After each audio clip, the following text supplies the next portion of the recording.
Welcome everyone. In this lecture, we are going to see the equipment reliability and space qualification, and which is very important in the satellite communication. For the equipment reliability and space qualification, we have to go through some of the processes that first of all we'll see the communication satellites built already have provided some operational lifetime of up to 15 years. Once a satellite is in geostationary orbit, there is little possibility of repairing components that fail or adding more fuel for station keeping. The components that make up the satellite must therefore have very high reliability in the hostile environment of outer space, and a strategy must be devised that allows some components to fail without causing the entire communication capacity of the satellite to be lost. The two approaches are very important here, and the first one is the space qualification of every part of the satellite to ensure that it has a long life expectancy in orbit, and another is the redundancy of the most critical components to provide continued operation when one component fails. The first is space qualification. The outer space at geostationary orbit distances is a harsh environment. There is a total vacuum and the sun irradiates the satellite with 1.4 kilowatt of heat and light on each square meter of exposed surface. Electronic equipment cannot operate at such extreme of temperature and must be housed within the satellite and heated or cooled so that its temperature stays within the range of 0 degree to 75 degree Celsius. This requires a thermal control system that manages heat flow throughout a GEO satellite as the sun moves around once every 24 hours. So for space qualification, there are some of the steps that we have to follow. The first stage in ensuring high reliability in a satellite is by selection and screening of every component used, and the past operational and test experience of components indicates which components can be expected to have good reliability. Only components that have been shown to have high reliability under outer space conditions will be selected. So each component is then tested individually or as a subsystem to ensure that it meets its specifications. This process is known as quality control or quality assurance, and which is very important in building any equipment that is to be reliable. Once individual components and subsystems have been space qualified, the complete satellite must be tested as a system to ensure that its many systems are reliable. When a satellite is designed, three prototypes models are often built and tested. The first one is the mechanical model, contains all the structural and mechanical parts that will be included in the satellite and is tested to ensure that all moving parts operate correctly in a vacuum over a wide temperature range. The another part is the thermal model that contains all electronic packages and other components that must be maintained at correct temperature. In electronic model contains all electronic parts of the satellite and is tested for correct electrical performance under total vacuum and a wide range of temperatures. Many of the electronic and mechanical components that are used in satellite are known to have limited lifetimes for a finite probability of failures. If failure of one of these components will be jeopardize the mission or reduce the communication capacity of the satellite, a backup or redundant until will be provided. The design of the system must be such that when one unit fails, the backup can automatically take over or be switched into operation by a command from the ground station. We want to know the probability that the subsystem is still working after a given time period, and this way we defining the reliability, and we need to provide the redundant components or subsystems there the probability of a failure is too great to be accepted. Components for satellite are selected only after extensive testing. The reliability of a component can be expressed in terms of the probability of a failure after time interval t, that is probability of failure of t, Pf of t. For most electronic equipments, probability of a failure is higher at the beginning of life and the burn-in period than at some altered time. As the component ages, failure becomes more likely, leading to the bathtub curve. We can see here the bathtub curve diagram, and from that we can find out the failure of the components. So the bathtub curve of probability of failure, from this we can see that the curve is plotted against the probability of failure versus time. So at the start of life of the satellite, we can see the probability of failure is decreasing and it will be remain constant for some of the time period, that is for the lifetime of the components. And as the aging increases, as the time passes, at the end of the life of the components, the failure rate again increases. So initially the failure rate at the start of the life is decreasing, and it will remain constant over its lifetime, and at the end of the life of components, its failure rate, that is probability of failure, is again exponentially increasing. So this is nothing is similar to the bathtub curve. The initial period of the reduced reliability can be eliminated by the burn-in period before a component is installed in the satellite.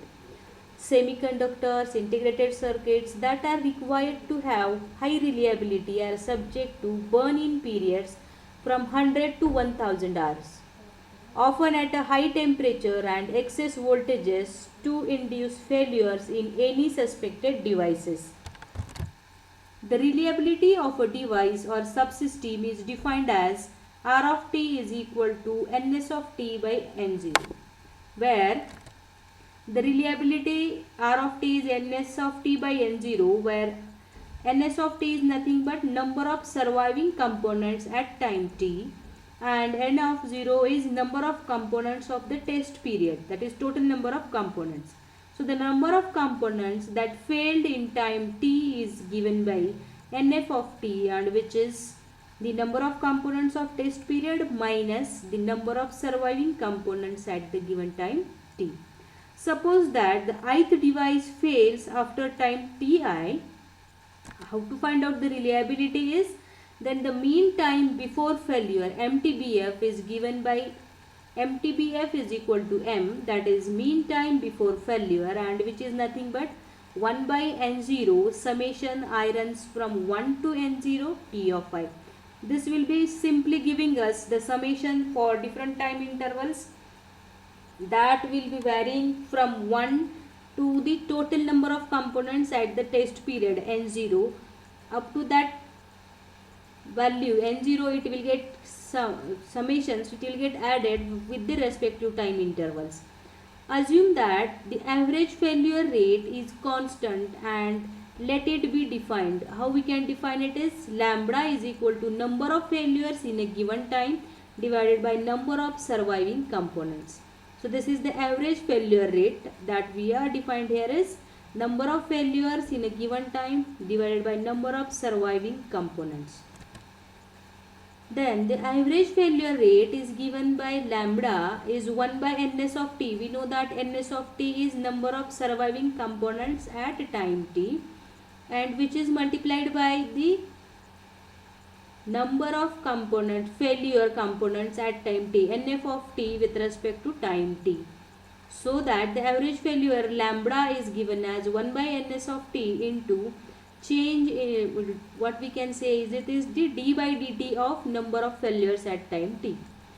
So that the average failure rate lambda is 1 by MTBF. We know that what is MTBF is mean time before failure, small m we have denoted, and which is we found is as summation of the values.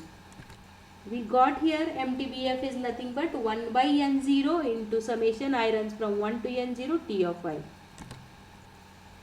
So now here average failure rate is 1 by mean time before failure. As del d by dt of nf of t is the negative of the rate of survival. See, we can say here that rate of failure is the negative of the rate of survival. So we can define the rate of failure as d by dt of nf of t, and rate of survival is d by dt of ns of t. So we redefine the average failure rate lambda as, see, in the lambda both equations are there, that is rate of failure as well as rate of survival is given. So lambda is negative of rate of survival into rate of survival, that is lambda is minus 1 by ns of t into rate of survival, because we know that rate of failure, that is d by dt of nf of t, is negative of the rate of survival. We got here is rate of failure and this is negative of rate of survival. So lambda is equal to minus 1 by ns of t into d by dt of ns of t. So the reliability of component R of t is equal to number of surviving components at time t. We already denoted it as equation 1 divided by number of components of test period.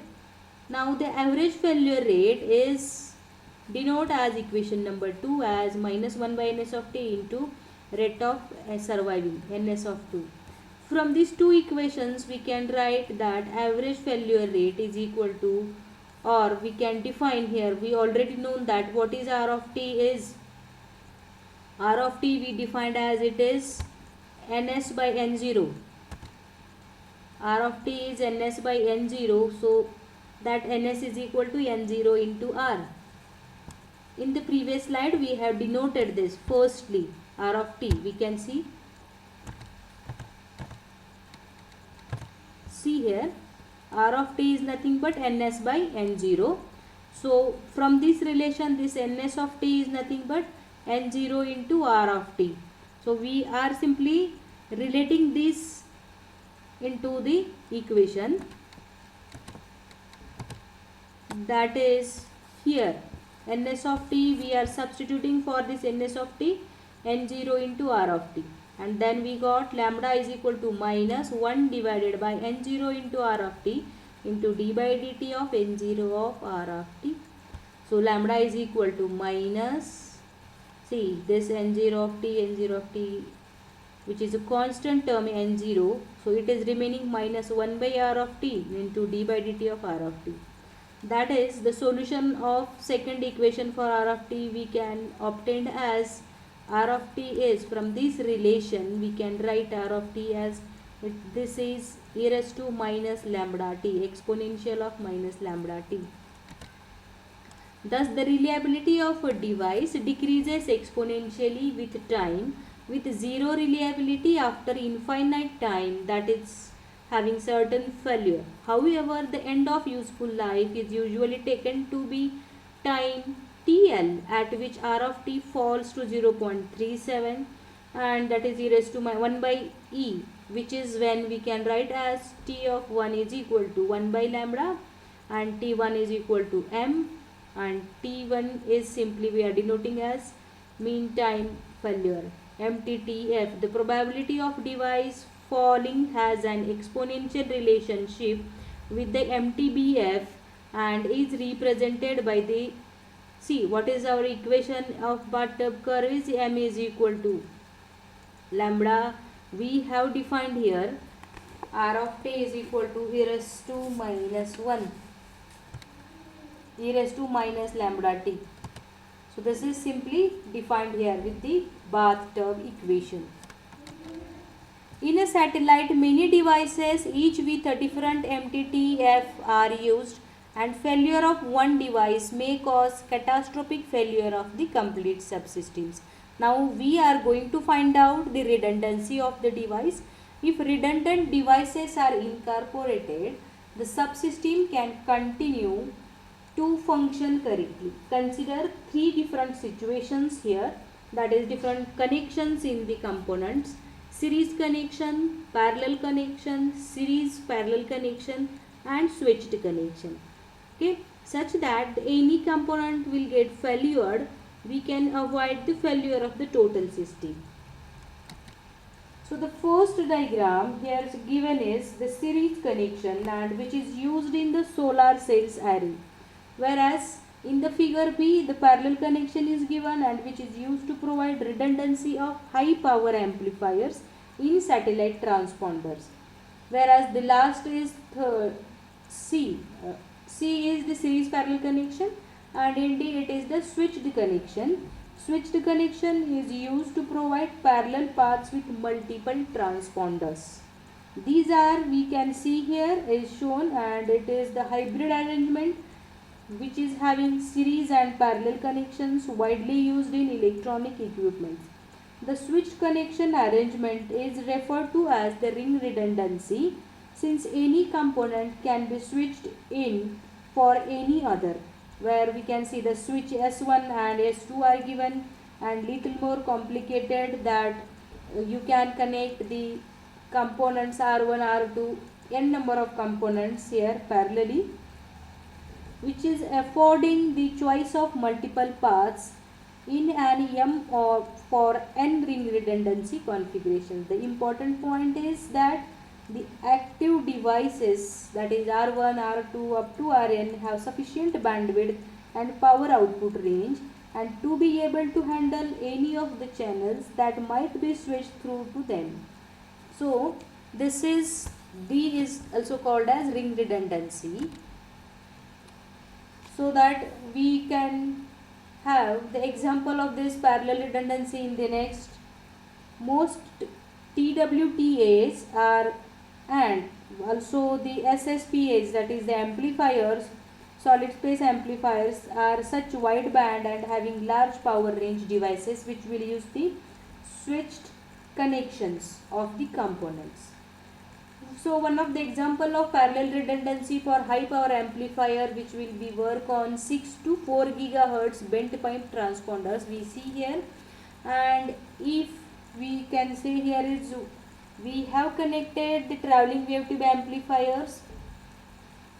So one of the TWTA will be switched off, but must be present a match load when both of them on. See, in the next diagram we can see here there is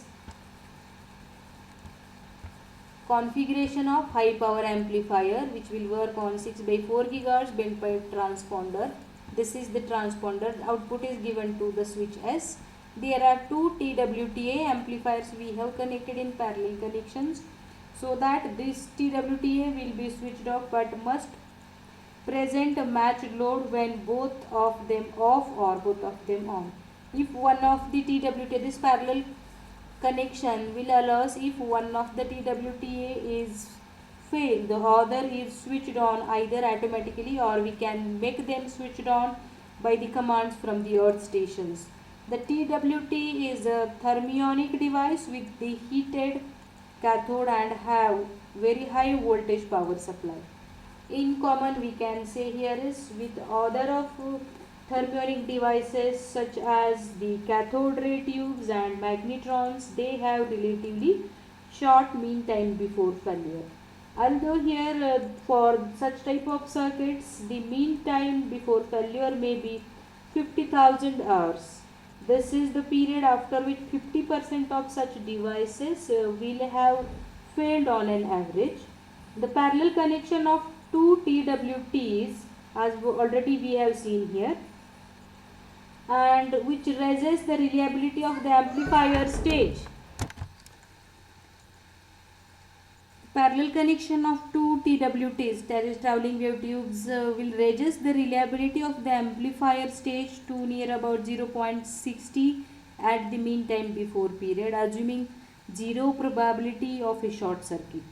So for a lifetime of 50,000 hours is approximately 6 years of continuous operations, which is close to the typical design lifetime of a satellite.